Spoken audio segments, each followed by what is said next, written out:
When Ishbosheth, Saul's son, heard that Abner had died at Hebron, his courage failed, and all Israel was dismayed.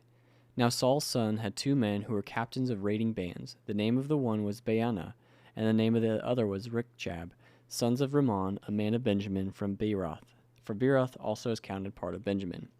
The Beerothites fled to Gittaim and have been sojourners there to this day. Jonathan, the son of Saul, had a son who was crippled in his feet. He was 5 years old when the news about Saul and Jonathan came from Jezreel, and his nurse took him up and fled.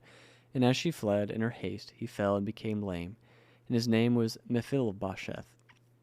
Now the sons of Rimmon, the Beerothite, Rechab, and Baanah set out, and about the heat of the day they came to the house of Ishbosheth, and he was taking his noonday rest. And they came into the midst of the house as if to get wheat, and they stabbed him in the stomach. Then Rechab and Baanah his brother escaped.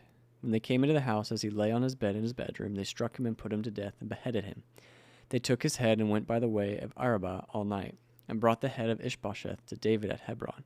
And they said to the king, Here is the head of Ishbosheth, the son of Saul, your enemy, who sought your life. The Lord has avenged my lord the king this day on Saul and on his offspring. But David answered Rechab and Baanah his brother, the sons of Rimmon the Beerothite, As the Lord lives, who has redeemed my life out of every adversity, when one told me, Behold, Saul is dead, and thought he was bringing good news, I seized him and killed him at Ziklag, which was the reward I give him for his news. How much more that when wicked men have killed a righteous man in his own house on his bed, shall I not now require his blood at your hand to destroy you from the earth? And David commanded his young men, and they killed them, and cut off their hands and feet, and hanged them beside the pool at Hebron.